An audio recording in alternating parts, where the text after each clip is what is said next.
The stagecoach lurched to a stop in front of the general store, and Katherine Owens braced herself for what was coming next, the way she always did when arriving somewhere new, her left leg already aching from the long journey across the dusty Idaho territory. She was 22 years old, and the limp that had been with her since childhood had followed her from Wyoming to this small town called Challis, a place she hoped might offer her a fresh start in the spring of 1882. The driver climbed down and opened the door, offering his hand with the kind of pity she had learned to recognize in people's eyes, that mixture of sympathy and discomfort that made her stomach turn. "Thank you, I can manage," Katherine said, gathering her skirts and stepping down carefully, her left leg dragging slightly as her boot met the wooden boardwalk. The driver looked away quickly, the way most people did, and busied himself with unloading her trunk from the top of the coach. She could already feel the stares from the people on the street, could sense the turning of heads and the whispered words that would follow her wherever she went. It had been the same in every town, every city, every gathering she had ever attended. The accident had happened when she was 7 years old. A wagon wheel had rolled over her leg, crushing the bone and leaving it to heal improperly, despite the doctor's best efforts. Her parents had done everything they could, spent money they did not have on treatments and braces, but in the end, Katherine was left with a leg that would never work quite right, a gait that marked her as different, as damaged, as less than whole. Her parents were gone now, both taken by fever 3 years ago, and Katherine had spent those years working as a seamstress, saving every penny until she could afford to make a new start somewhere far from the memories and the pitying looks of people who had known her all her life. Challis was a mining town, rough around the edges but growing, with new buildings going up along the main street and a sense of possibility in the air. Katherine had answered an advertisement for a seamstress position at the town's only dress shop, run by a widow named Mrs. Harriet Fletcher, who had promised steady work and fair wages. The shop was just down the street, according to the directions Katherine had been given, past the saloon and the assayer's office. She started walking, her trunk balanced awkwardly in her arms since the driver had already climbed back onto his perch and driven away.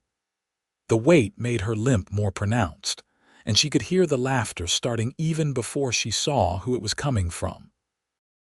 3 young men were standing outside the saloon, already drinking even though it was barely past noon, and they were nudging each other and pointing at her with the casual cruelty of people who had never known a day of real hardship.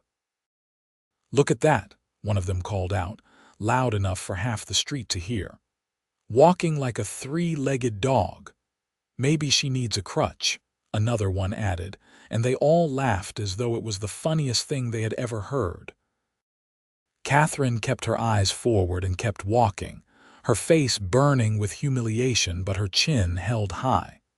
She had heard worse, much worse, and she had learned long ago that responding only made it worse.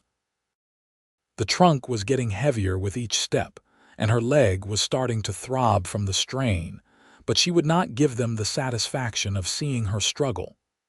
"Hey, darling, you need some help," the first man called, his voice dripping with mock concern. "I could carry you, save you the trouble of that terrible walking." The laughter that followed was like a physical blow, and Katherine stumbled slightly, nearly dropping the trunk. She caught herself and kept going, blinking back tears of shame and anger. This was supposed to be a new start, a place where people did not know her story, where she could prove herself through her work and her character, rather than being defined by her disability. But it seemed that nowhere was far enough to escape the judgment and the cruelty of strangers. She was almost past the saloon when she heard a different voice, low and hard with barely controlled anger. "That is enough." The laughter stopped abruptly. Katherine looked up and saw a man stepping out from the shadow of the saloon's overhang, tall and broad-shouldered, with dark hair and eyes that were fixed on the three men with an intensity that made them shift uncomfortably. He was dressed like a cowboy, with dusty boots and a well-worn hat, and there was something in the way he carried himself that suggested he was not someone to be trifled with. "We were just having a bit of fun, Hayes," one of the men said, but his voice had lost its swagger. "No," the cowboy said flatly. "You were being cruel to a lady who has done nothing to deserve it. Apologize." The three men exchanged glances, clearly weighing their options. The cowboy, Hayes, took a step closer, and whatever they saw in his face made the decision for them. "Sorry, miss," they muttered in quick succession, then hurried back into the saloon like dogs with their tails between their legs. Katherine stood frozen, her trunk still clutched to her chest, not quite believing what had just happened. The cowboy turned to her, and she braced herself for more pity, more of the condescending kindness that was somehow worse than outright mockery. But when his eyes met hers, she saw neither pity nor condescension. She saw only a quiet respect and a gentleness that took her completely off guard. "I am sorry you had to hear that, madam," he said, touching the brim of his hat. "There is no excuse for it." "Thank you," Katherine managed to say, her voice coming out smaller than she intended. "That was kind of you." "It was nothing more than what anyone with a shred of decency would do," he replied. Then he gestured to her trunk. "That looks heavy." "Where are you headed?" "The dress shop," Katherine said. "Mrs. Fletcher's place. I can manage it. I have carried it this far." "I do not doubt that you can," Hayes said, and there was no mockery in his tone, just simple acknowledgement. "But I am heading in that direction anyway, and I would be glad of the company. If you would allow me." Katherine hesitated. She had learned to be suspicious of offers of help, knowing that they often came with strings attached or hidden judgments. But there was something different about this man, something in the straightforward way he looked at her that made her think he meant exactly what he said. "All right," she said finally, and handed him the trunk. He took it easily as though it weighed nothing at all and started walking at a measured pace. Katherine fell into step beside him, and after a few steps, she realized something remarkable. He was walking at her pace, not his own. He was not hurrying ahead and forcing her to rush to keep up, was not glancing back impatiently to see if she was following. He was simply walking beside her, matching his stride to hers as naturally as breathing. "Walk beside me at your own pace," he said, as though reading her thoughts. "There is no hurry. The shop will still be there whether we arrive in 5 minutes or 10. Something tight and painful in Katherine's chest began to loosen. She looked up at him, this stranger who had defended her, and was now walking with her as though there was nothing at all unusual about her gait, and felt tears prick at her eyes for an entirely different reason than before. "What is your name?" she asked. "Hayes Harlow," he said. "I work at the Double H Ranch about 5 miles north of town. We run cattle mostly, and I come into town for supplies when we need them." "I am Katherine Owens," she said. "I just arrived today. I am going to be working for Mrs. Fletcher as a seamstress." "Welcome to Challis, Miss Owens," Hayes said, and smiled at her for the first time. It was a good smile, warm and genuine, and it transformed his whole face from stern to kind. "I hope it treats you better than your first few minutes suggested it would." They continued walking in comfortable silence for a moment, and Katherine found herself acutely aware of everything about this man beside her.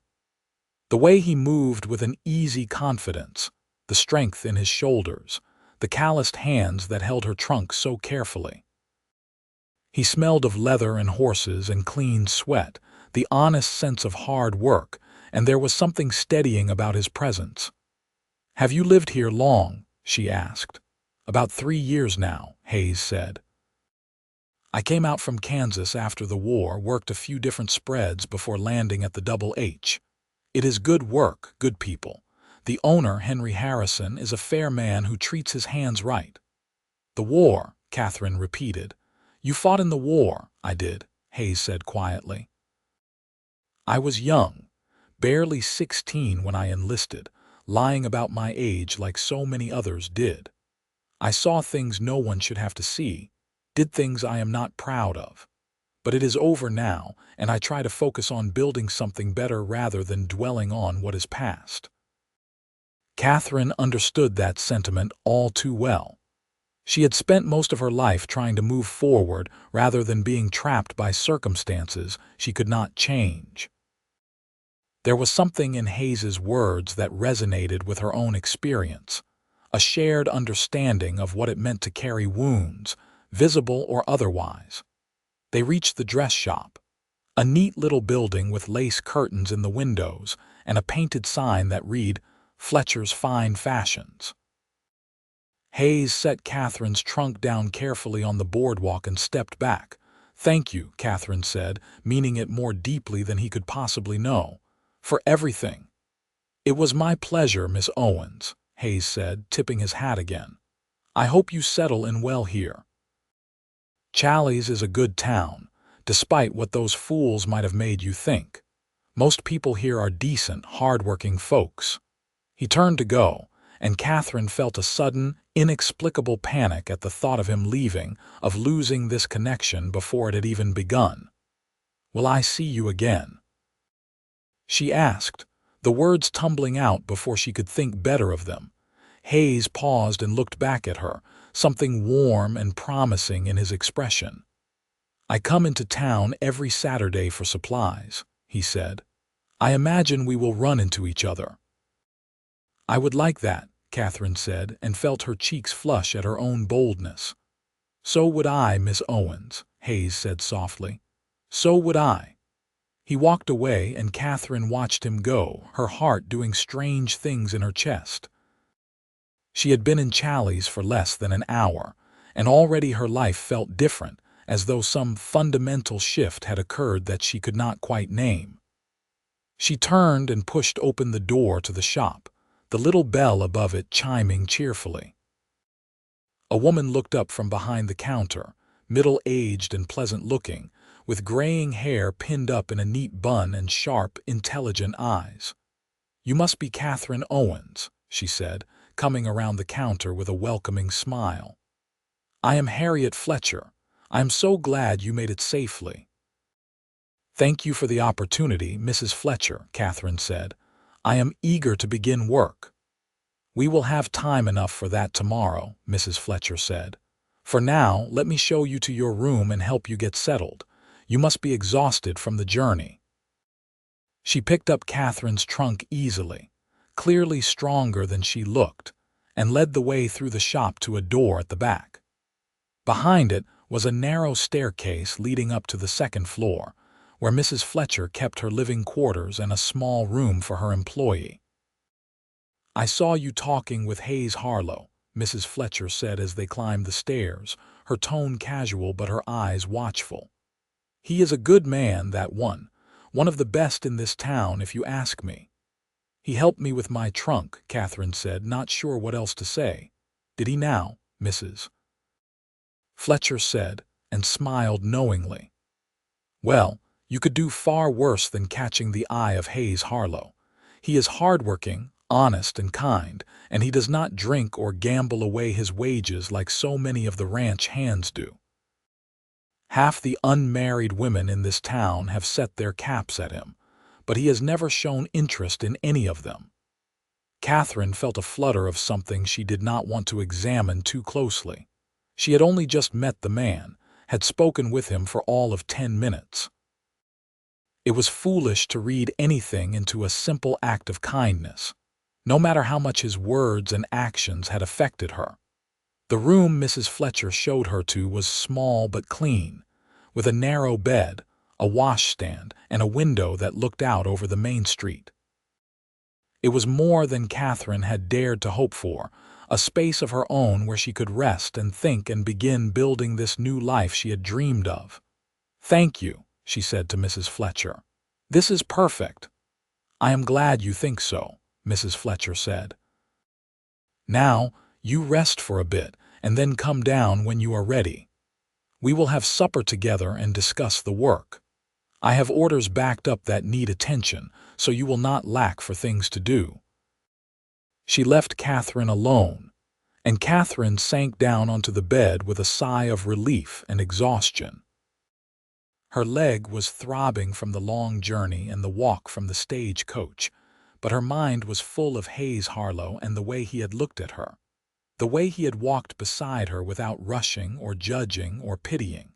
She thought of his words, "Walk beside me at your own pace."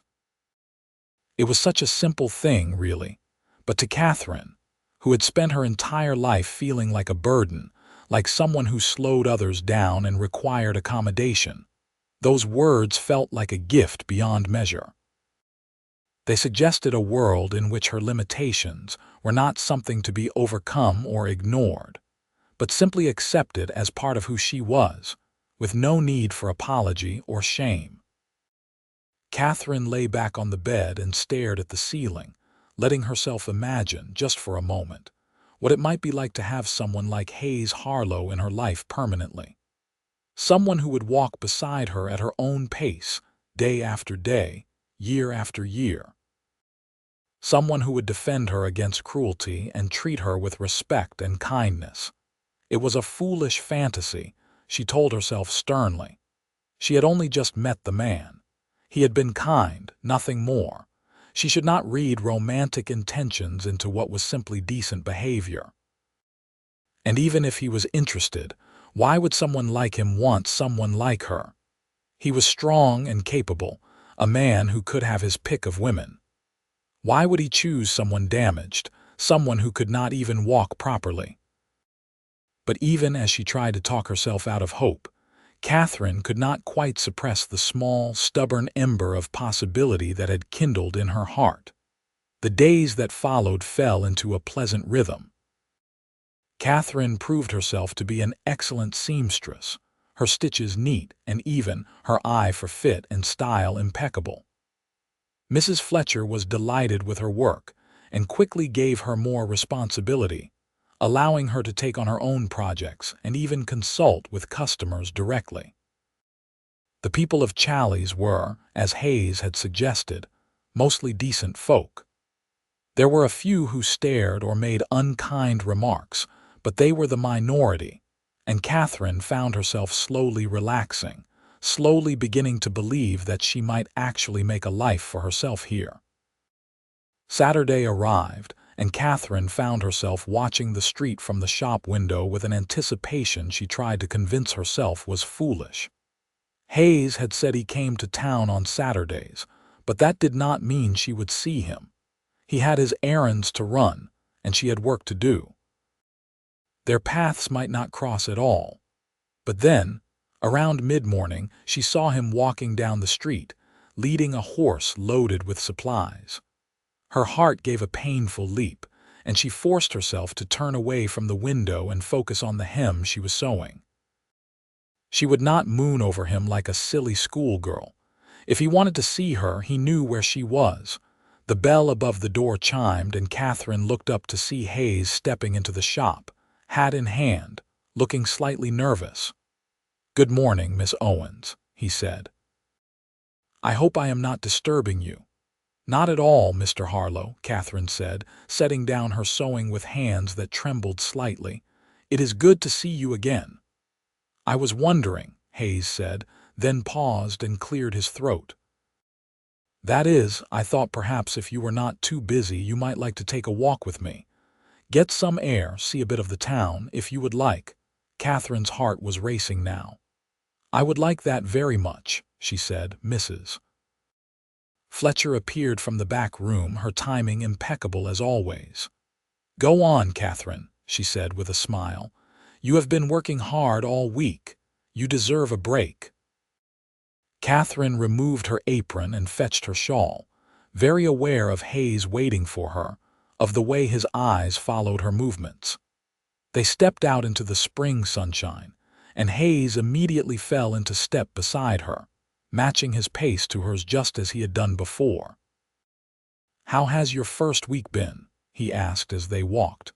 "I hope it has been better than your first day." "It has been wonderful," Katherine said honestly. "Mrs. Fletcher is kind and I love the work. I feel like I might actually be able to make a life here." "I am glad," Hayes said, and the warmth in his voice made her glance up at him. He was looking at her with an intensity that made her breath catch. They walked through the town, Hayes pointing out various landmarks and telling her stories about the people and the place. He showed her the church, a simple white building at the edge of town, and the schoolhouse where children's voices could be heard reciting their lessons. He took her down to the Salmon River, which ran cold and clear through the valley, and they stood on the bank watching the water rush past. "It is beautiful here," Katherine said, breathing in the clean air and the scent of pine from the mountains that rose around the valley. "It is," Hayes agreed, but when she looked at him, he was not looking at the river or the mountains. He was looking at her. The weeks that followed established a pattern. Every Saturday, Hayes would come to town and seek Katherine out. Sometimes they walked together. Sometimes they sat on the bench outside the shop and talked, and once he took her for a ride in a wagon, driving slowly so that the jostling would not hurt her leg. They talked about everything and nothing, sharing their histories and their hopes, their fears and their dreams.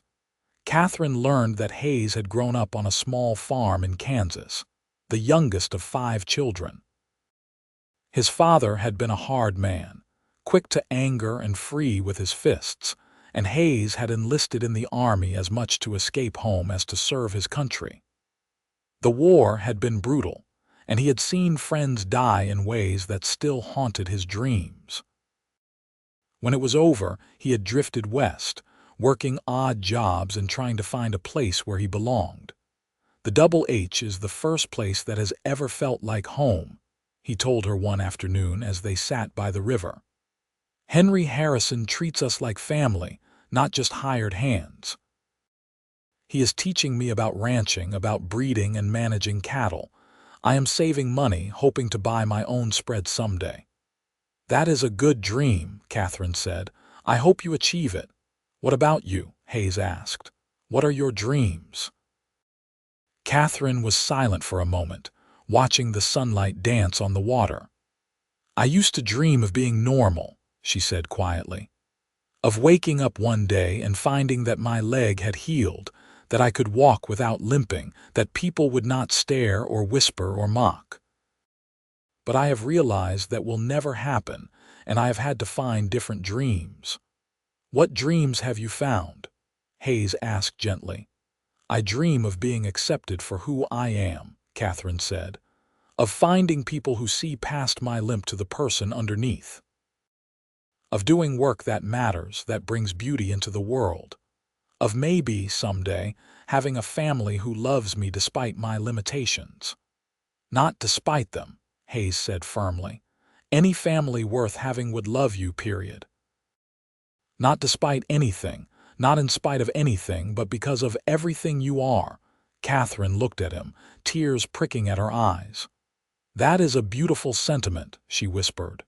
"It is the truth," Hayes said and reached over to take her hand. It was the first time he had touched her beyond helping her over rough ground, and the feel of his calloused palm against hers sent warmth flooding through her entire body. They sat there in silence, hands clasped, watching the river flow by, and Katherine felt a peace settle over her that she had never known before. This was what she had been searching for, she realized. Not a place where her limp did not matter, but a person who saw it and accepted it as simply one part of the whole that was her. As spring turned to summer, Katherine and Hayes grew closer. Their Saturday meetings became the highlight of Katherine's week, the thing she looked forward to and treasured above all else. She found herself thinking about him constantly, remembering the way he smiled, the the sound of his laugh, the strength and gentleness in his hands. Mrs. Fletcher watched their courtship, for that was clearly what it was, with approval.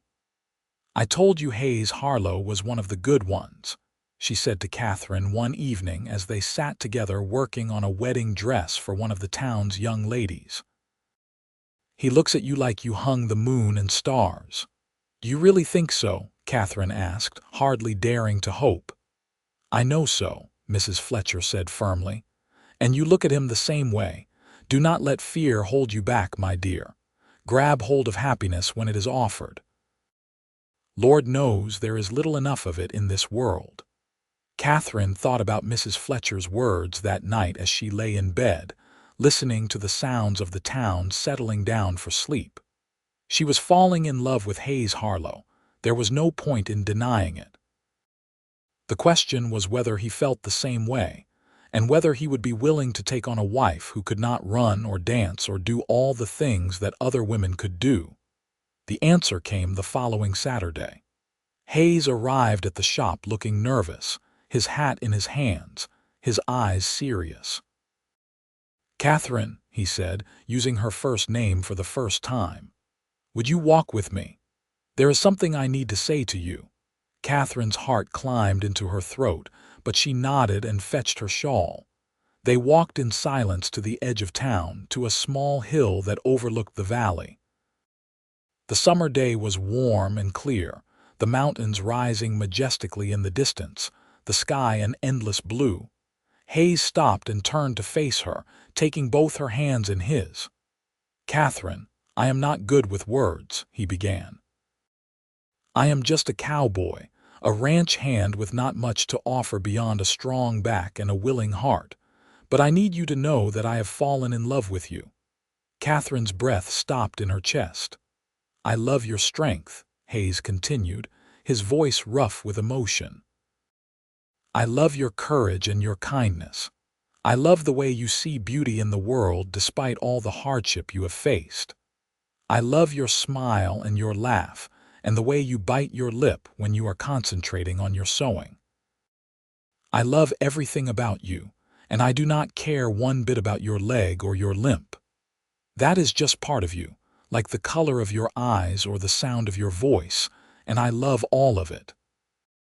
Tears were streaming down Katherine's face now, but they were tears of joy, of relief, of overwhelming happiness.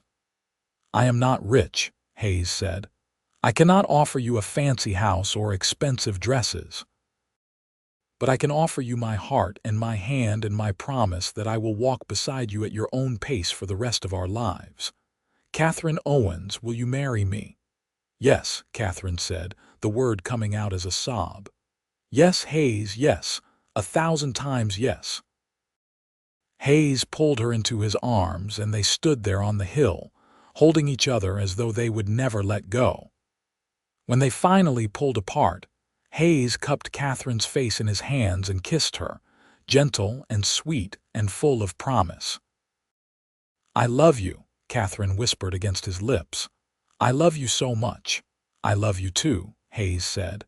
"And I am going to spend the rest of my life making sure you never doubt it."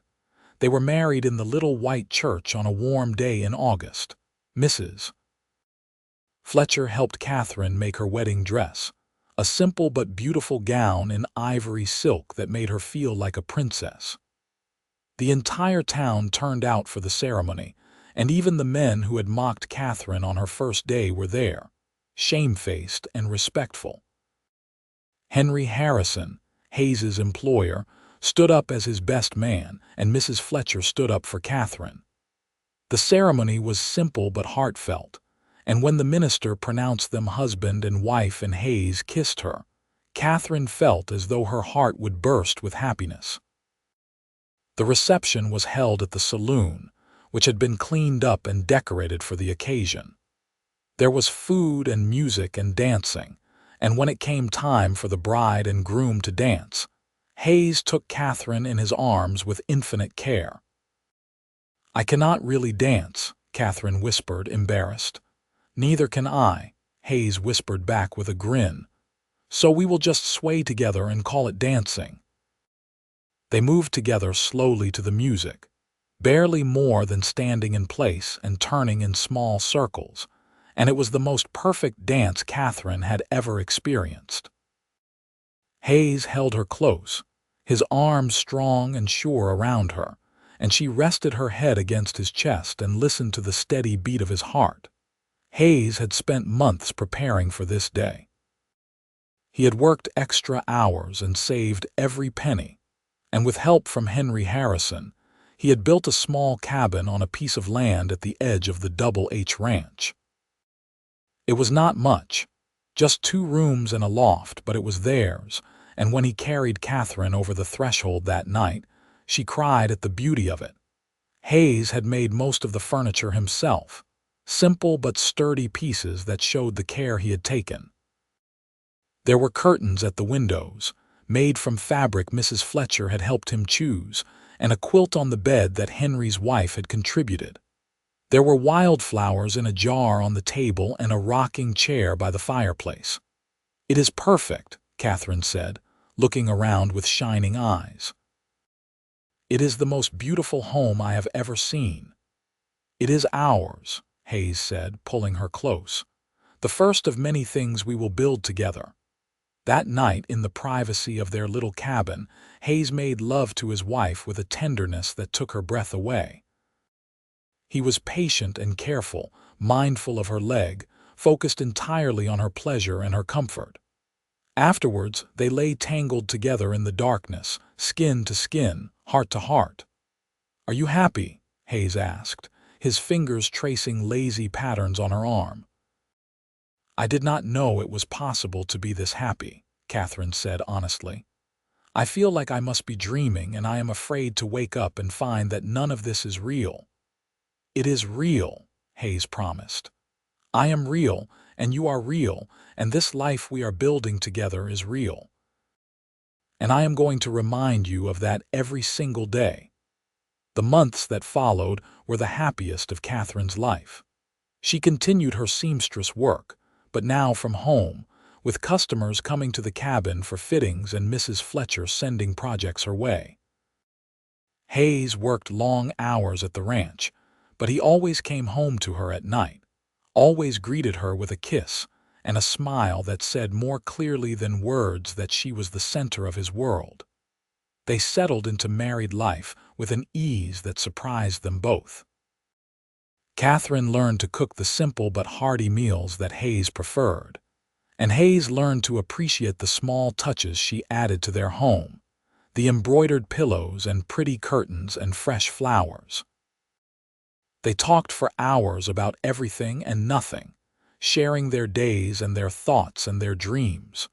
Winter came, bringing snow to the mountains and cold winds to the valley. Katherine worried about Hayes riding out in the bitter weather, but he always came home safely, often bringing stories about the cattle and the other ranch hands, and the challenges of keeping the herd safe through the harsh season. One particularly cold evening, Hayes came home to find Katherine sitting by the fire with an odd expression on her face. "What is it?" he asked immediately, kneeling beside her chair. "Are you all right? Is your leg hurting?" "My leg is fine," Katherine said and smiled tremulously.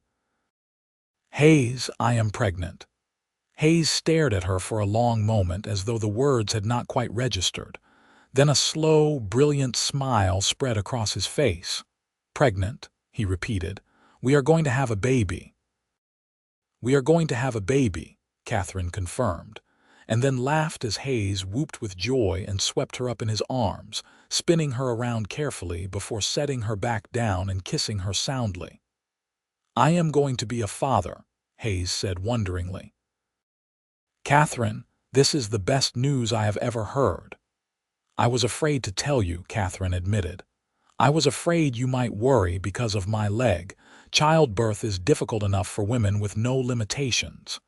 Hayes's expression grew serious. "We will get through it together," he said firmly. "Whatever comes, we will face it together. You are strong, Katherine, stronger than anyone I have ever known, and I will be right beside you every step of the way." The pregnancy progressed normally, and Katherine bloomed with health despite her worries. The women of the town rallied around her, offering advice and hand-me-down baby clothes and reassurance.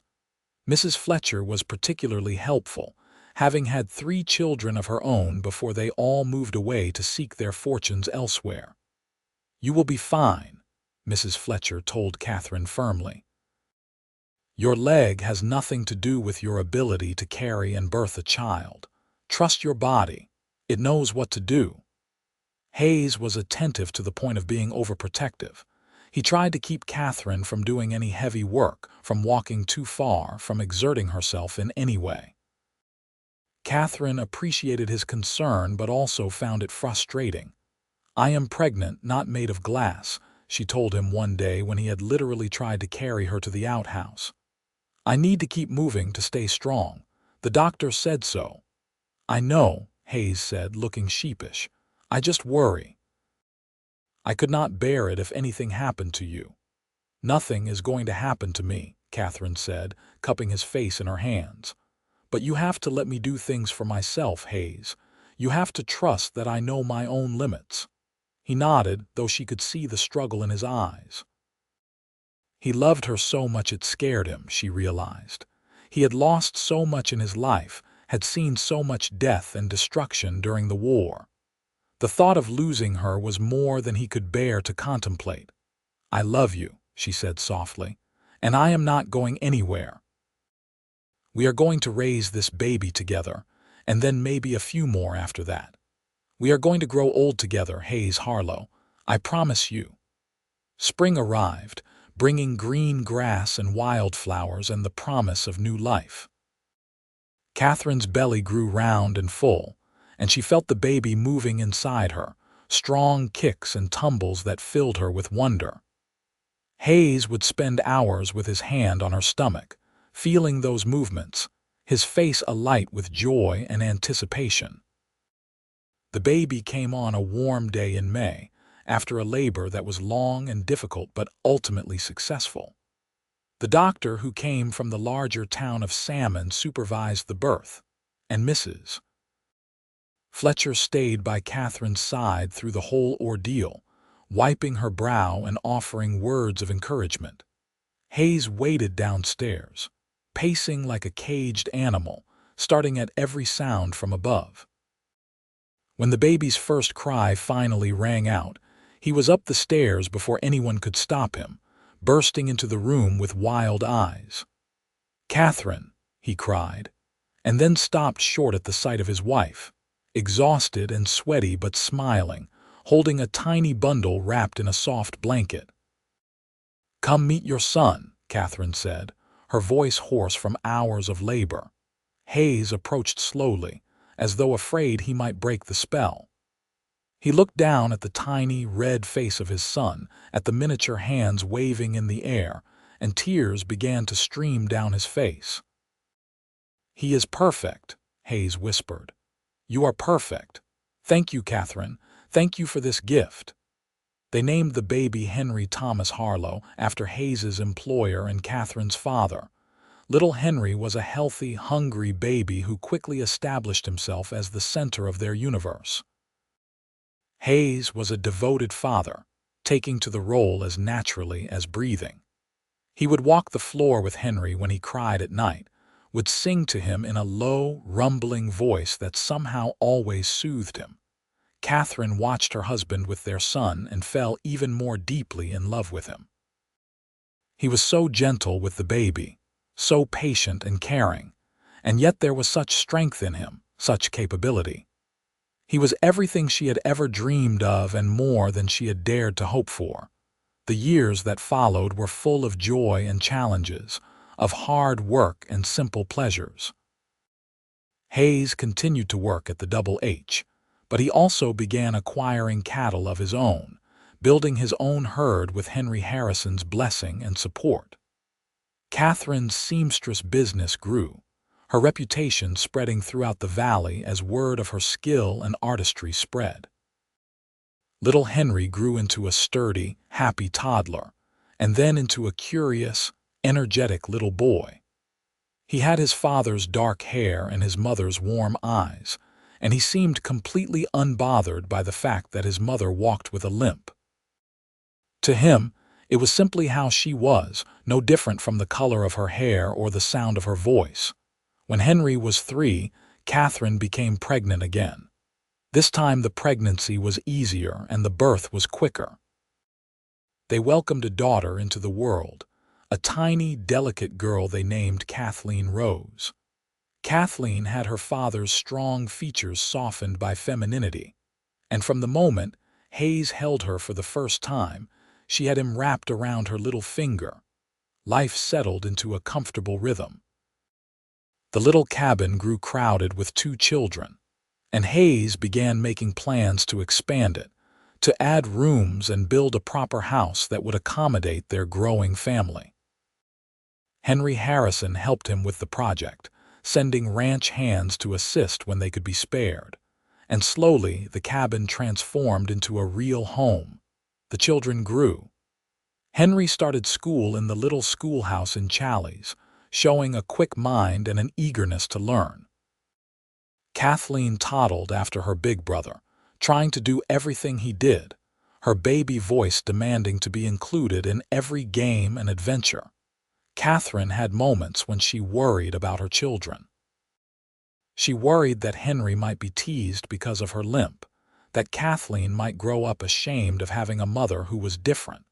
But those fears proved unfounded.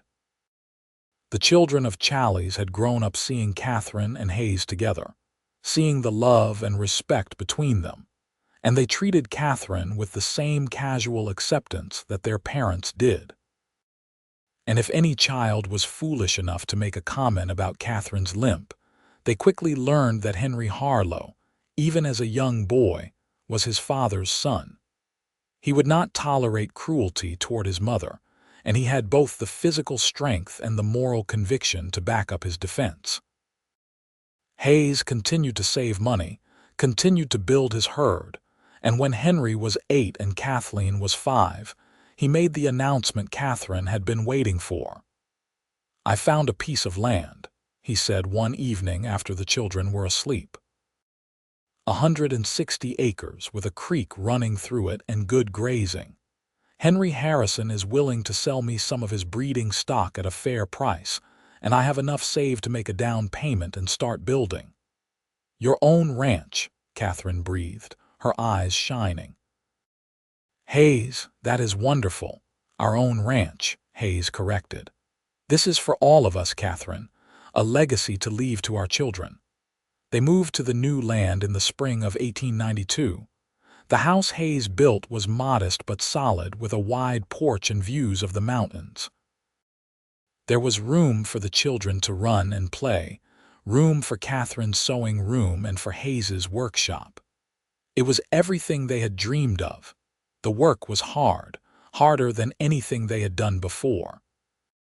Hayes was up before dawn and worked until dark, building fences and shelters, caring for the cattle, managing every aspect of the growing operation. Katherine worked just as hard, maintaining the house, caring for the children, continuing her sewing work and helping Hayes with the ranch accounts and records. But it was their work, their land, their dream made real. And every night, no matter how exhausted they were, Hayes would pull Katherine into his arms and tell her he loved her, and she would fall asleep feeling grateful beyond measure for the life they had built together. The children thrived in their new home. Henry took to ranch work naturally, following his father everywhere and learning everything Hayes could teach him. Kathleen, meanwhile, showed an artistic bent, drawing and painting and helping her mother with sewing projects. When Kathleen was 8 and Henry was 11, Katherine became pregnant for the 3rd time. This pregnancy came as a surprise, as she had thought she was finished bearing children, but it was a welcome one. The baby, another boy they named Harold James, arrived healthy and squalling, with a full head of red hair that mystified them both until Katherine remembered that her grandmother had been a redhead. Harold was a happy, easy baby who grew into a charming, mischievous boy.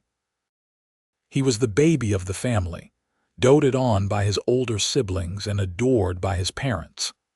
The house rang with laughter and the sounds of children playing, and Katherine often found herself pausing in her work to simply soak in the joy of it all. The ranch prospered. Hayes proved to be a natural rancher, with an eye for good cattle and a head for business. They acquired more land, hired a few hands to help with the work, and built a reputation for quality stock. Money was still tight, but they were making a real go of it, building something substantial that would last. Katherine's leg gave her more trouble as she aged. The old injury had been exacerbated by 3 pregnancies and years of hard work, and there were days when the pain was significant.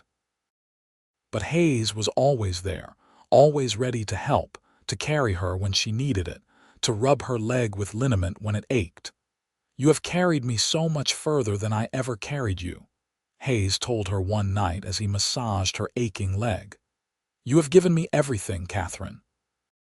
A home, a family, a reason to live. I will never stop being grateful." "We have carried each other," Katherine said softly. "That is what marriage is, I think, taking turns being strong when the other needs support." One crisp fall day when Katherine was 42 and Hayes was 43, they received unexpected visitors. A fancy carriage rolled up to their ranch house, and out stepped a well-dressed couple Katherine did not recognize. The man was older, perhaps in his 60s, with white hair and a kind face. The woman was younger, elegant, and poised. Hayes went out to greet them, Katherine following more slowly. As they drew closer, the man's face broke into a huge smile. "Hayes Harlow, as I live and breathe," he said. "I cannot believe I finally found you." Hayes stared at the man, his brow furrowed in confusion. Then recognition dawned and his face went white. "Captain Miller," he said in disbelief. "Sir, is that really you?" "It is indeed," the man said, clasping Hayes's hand warmly. "Though I am Colonel Miller now, retired. This is my wife, Eleanor. We have been searching for you for more than a year." Katherine watched her husband's face, seeing the confusion and emotion warring there. She stepped up beside him, slipping her hand into his, offering silent support. "I do not understand," Hayes said. "Why have you been looking for me?" "Because of what you did during the war," Colonel Miller said seriously. "At the Battle of Stones River, do you remember?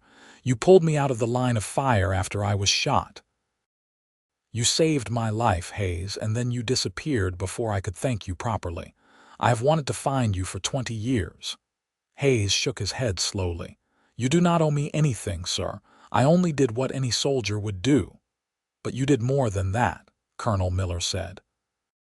"After the battle, after I recovered, I made inquiries.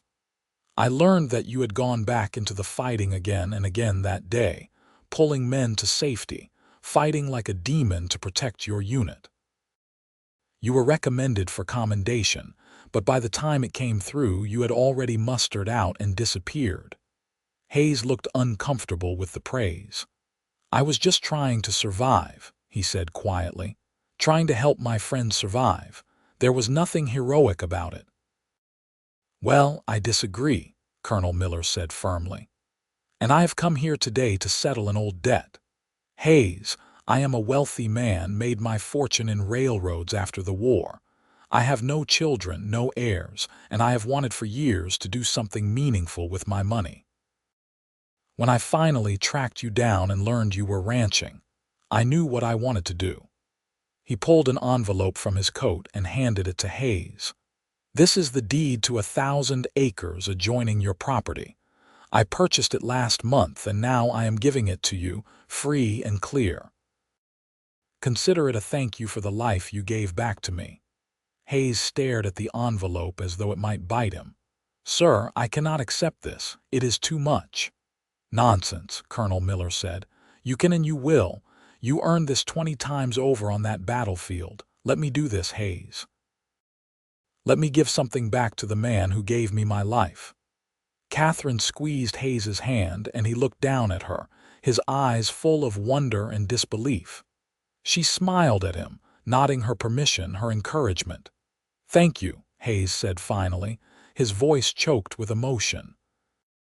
"Thank you, sir. This will change everything for my family." "Good," Colonel Miller said, satisfied. "That is exactly what I hoped to hear."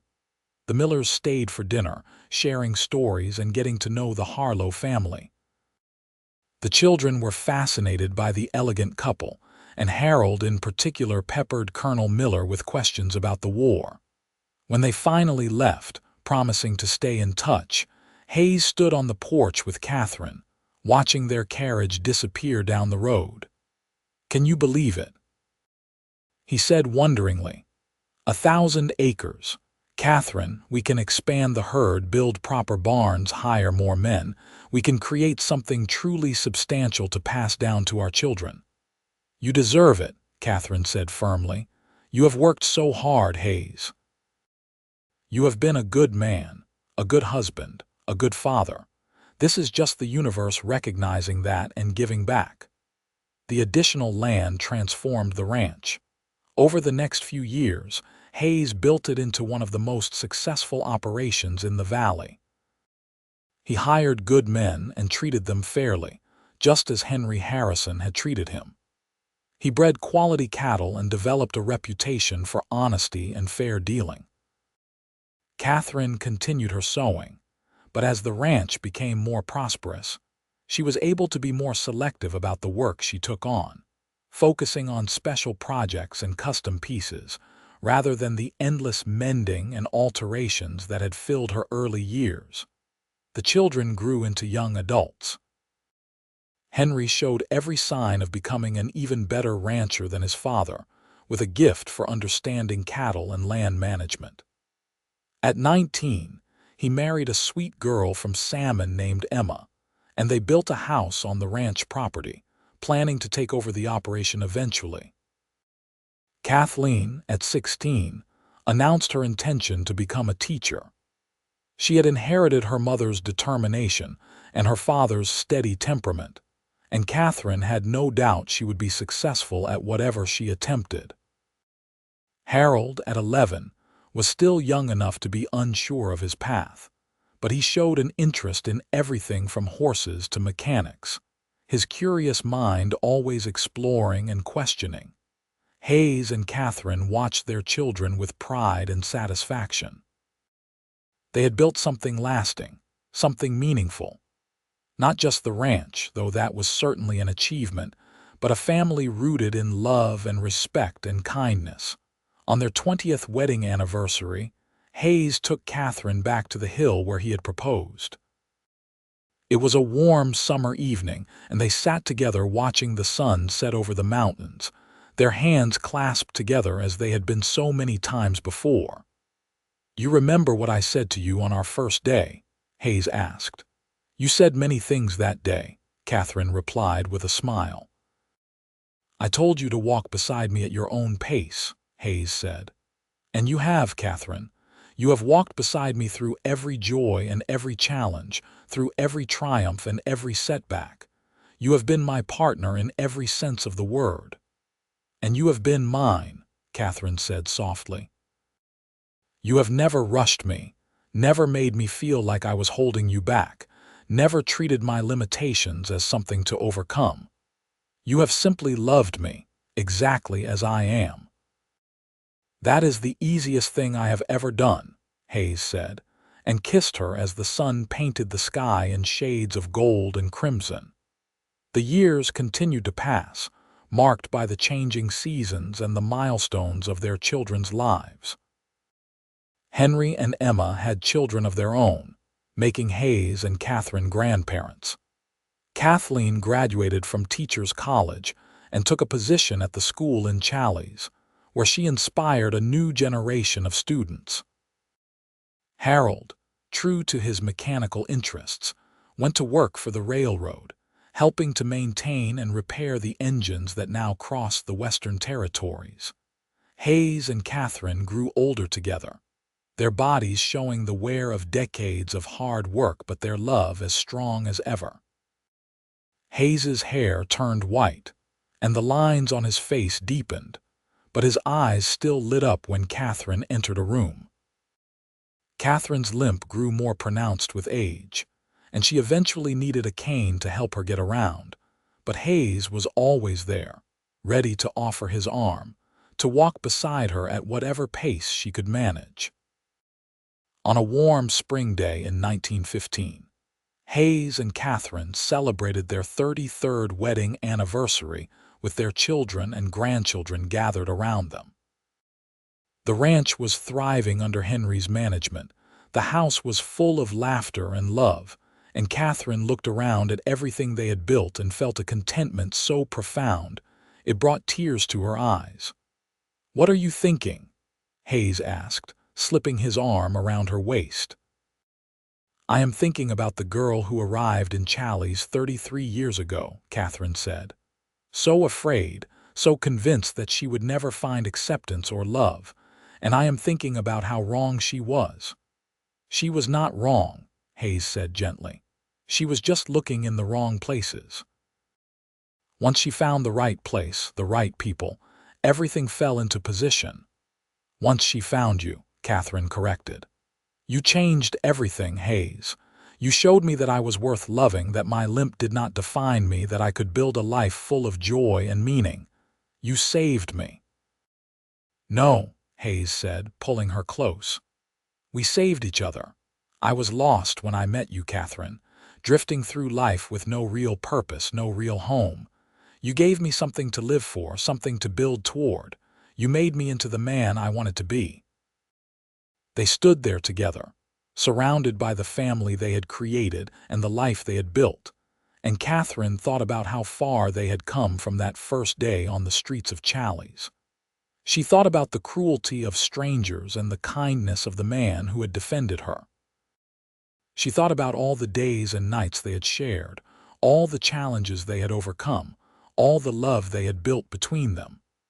"Walk beside me at your own pace," Hayes had said on that first day, and he had meant it.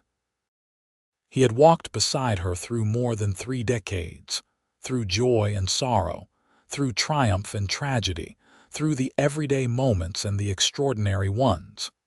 He had never rushed her, never left her behind, never made her feel like anything less than his equal and his partner. And Katherine had walked beside him too, supporting him when he needed it, believing in him when he doubted himself, loving him with every fiber of her being. They had built a life together, step by step, at their own pace, and it had been more beautiful than anything either of them had dreamed possible. As the sun set over the Idaho mountains, painting the sky in brilliant shades of orange and pink, Hayes and Katherine Harlow stood together on the porch of their home, surrounded by the love of their family, secure in the knowledge that they had lived well and loved deeply. The girl with the limp had found her place in the world, not despite her limitations but with them, accepted and cherished exactly as she was. And the cowboy who had once drifted aimlessly had found his purpose in loving her and building a life with her. They had walked beside each other at their own pace, and in doing so, they had created something extraordinary. A love story for the ages, played out against the backdrop of the Wild West, proof that the greatest adventures are not found in grand gestures but in the quiet, steady commitment of 2 people choosing each other, day after day, year after year. The stars began to emerge in the darkening sky, and Hayes kissed Katherine's forehead gently. "Ready to go inside?" he asked. "In a moment," Katherine said, wanting to savor this perfect evening just a little longer. They stood together in the gathering darkness, and Katherine felt a profound gratitude for every step of the journey that had brought them to this moment. Every hardship, every challenge, every moment of pain or doubt had been worth it to arrive here, at this place of peace and love and belonging. The years that followed brought their own joys and sorrows. There were more grandchildren to welcome into the world, each one a miracle and a blessing.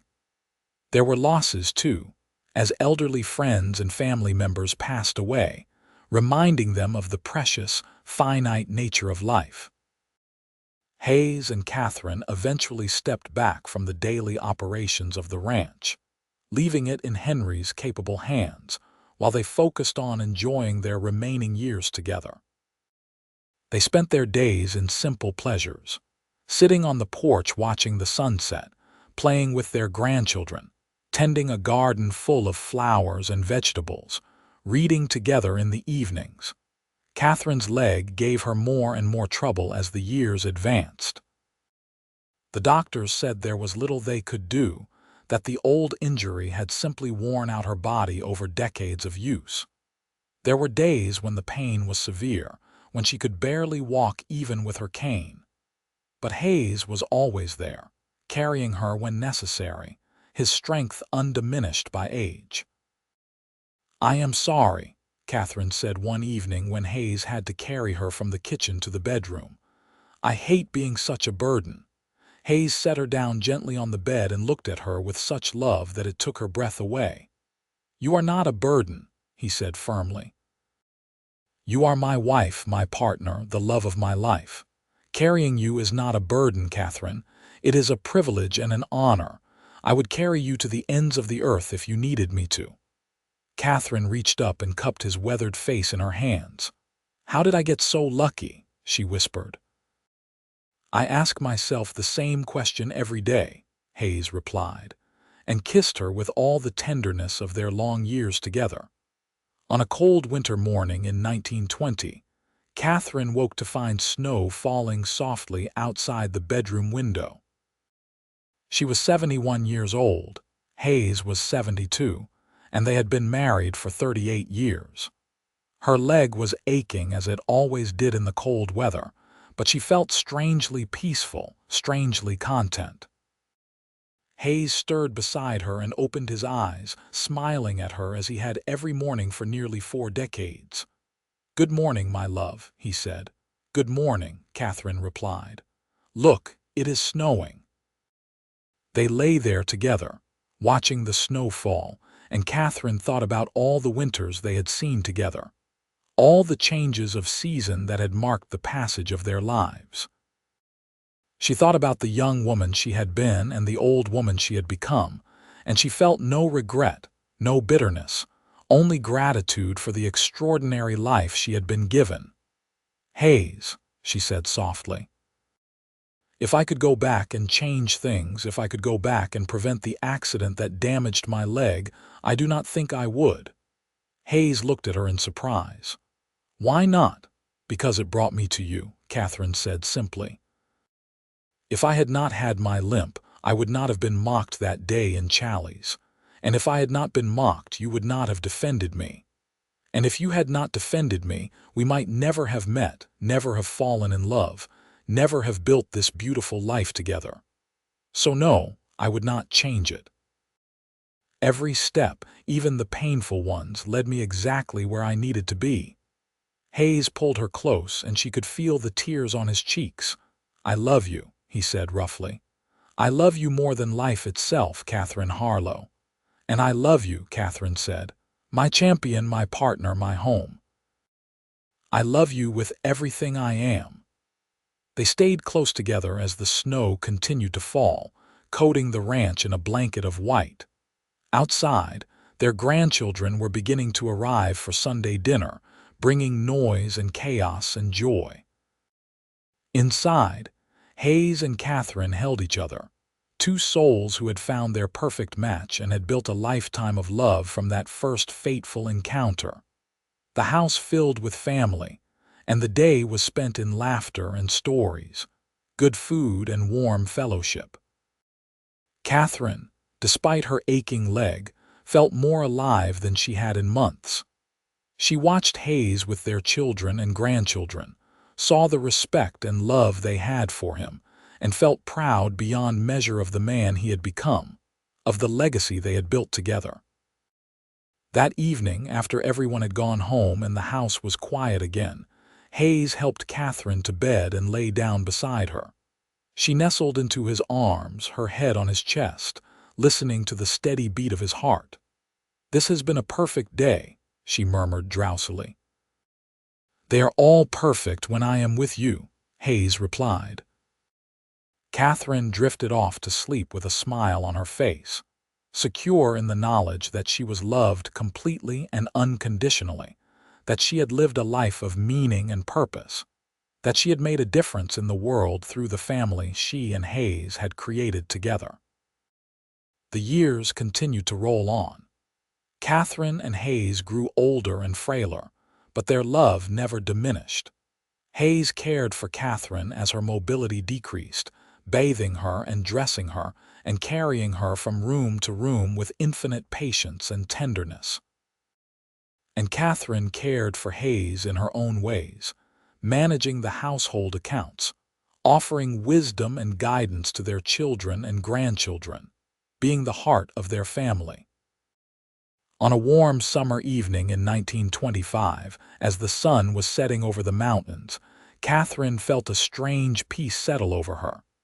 She was 76 years old, and she knew, with a certainty she could not explain, that her time was drawing to a close. She was not afraid. She had lived a full life, a good life, a life rich with love and meaning. Hayes was sitting beside her on the porch, holding her hand as he had done countless times before. The ranch stretched out before them, beautiful and prosperous, a testament to everything they had built together. "Hayes," Katherine said softly, "I want you to promise me something." "Anything," Hayes said immediately. "When I am gone, I want you to keep living," Katherine said. "I want you to stay close to our children and grandchildren, to continue being a part of their lives. Do not shut yourself away in grief. Promise me." "Katherine, do not talk like that," Hayes said, his voice breaking. "Promise me," Katherine insisted. "I need to know that you will be all right." "I promise," Hayes said, tears streaming down his face. "But I do not want to think about a world without you in it." "We have had 43 beautiful years together," Katherine said. "That is more than most people ever get. We have been blessed beyond measure, Hayes. And whatever comes next, whether there is another life or just peaceful rest, I will carry the memory of our love with me. You made my life beautiful. You made me feel cherished and valued and whole.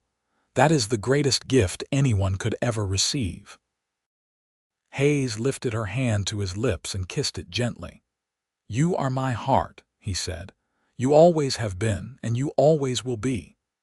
They sat together in the fading light, two old souls who had walked beside each other through a lifetime of joys and sorrows, triumphs and trials.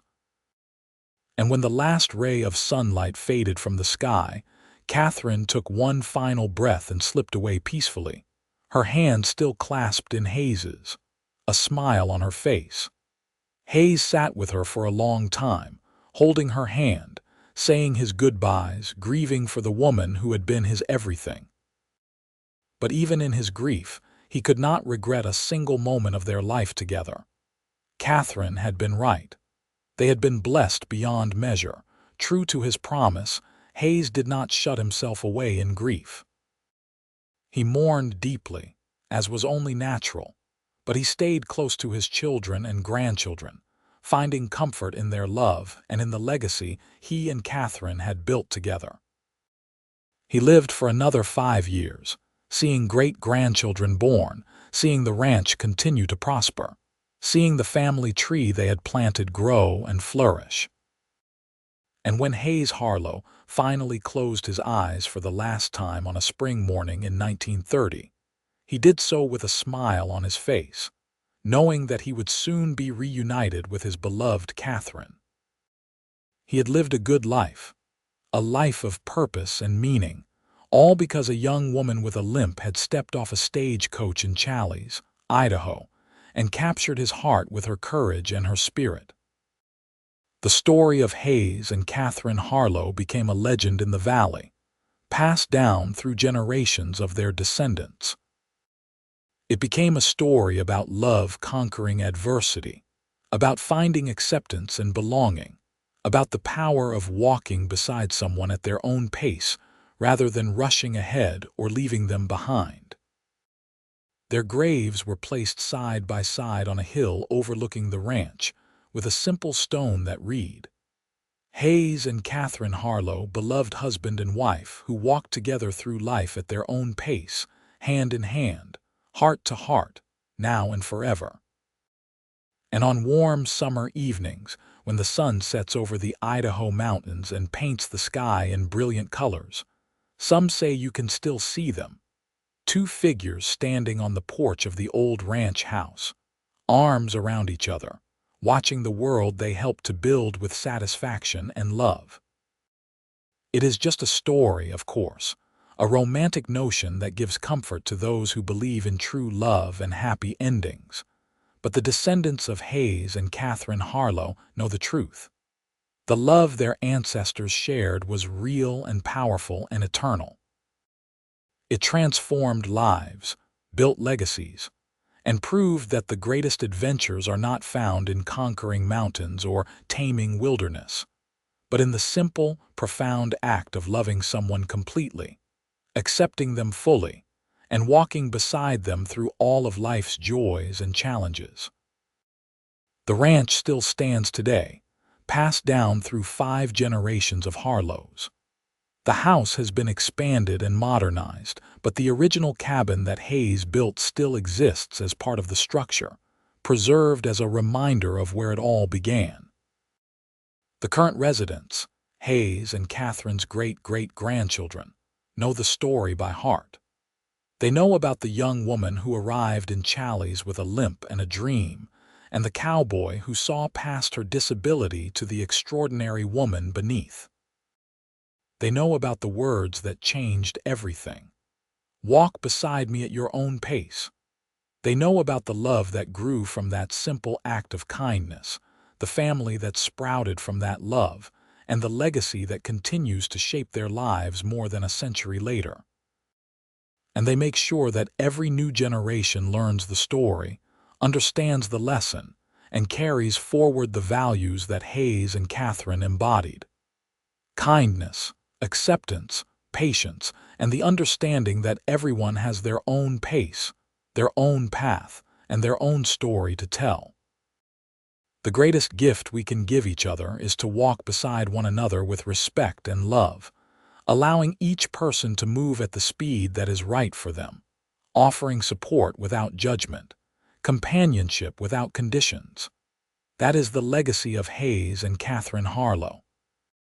Not just the land or the cattle or the prosperity they built, but the example they set of what true love looks like, what acceptance means, what it means to truly see another person and value them for exactly who they are. Their story reminds us that heroes do not always wear uniforms or perform grand gestures. Sometimes a hero is simply someone who notices another person's pain and chooses kindness. Sometimes a love story does not begin with dramatic declarations, but with quiet respect and steady companionship. Sometimes the greatest adventures are the ones we live every day, in the choices we make about how we treat each other, how we support each other, and how we walk through life together. The sun continues to rise and set over the Idaho mountains. The seasons continue their eternal cycle. And somewhere in the collective memory of the Harlow family, Hayes and Katherine continue their walk, side by side, at their own pace, a testament to the enduring power of love, acceptance, and the simple act of being present for another person exactly as they are. That is how their story ends, not with death or separation, but with the recognition that true love transcends time and mortality, that the connections we forge with each other echo through generations, shaping lives and building legacies that last long after we are gone. Hayes and Katherine Harlow walked beside each other through life, and in doing so, they created something eternal, something beautiful, something that continues to inspire and guide their descendants to this day. And that, ultimately, is the happy ending they both deserved. The reward for a life lived with courage, kindness, and unwavering devotion to each other. Not just happiness in their own time, but happiness that ripples forward, touching lives and changing futures, proving that one act of kindness, one choice to see past limitations to the person beneath, can change the entire trajectory of multiple lives.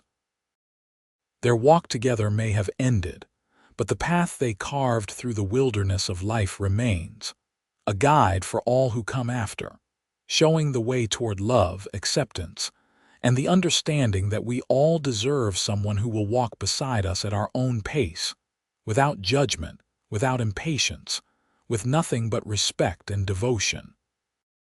That is the story of Katherine Owens and Hayes Harlow, the seamstress with a limp and the cowboy with a heart big enough to see past it. A love story set against the backdrop of the Wild West, a tale of two souls who found each other against all odds and built something beautiful together. A reminder that the greatest love stories are not about perfection, but about acceptance, not about grand gestures, but about steady presence, not about changing who we are, but about finding someone who loves us exactly as we are and chooses to walk beside us, day after day, year after year, at our own pace, for as long as life allows.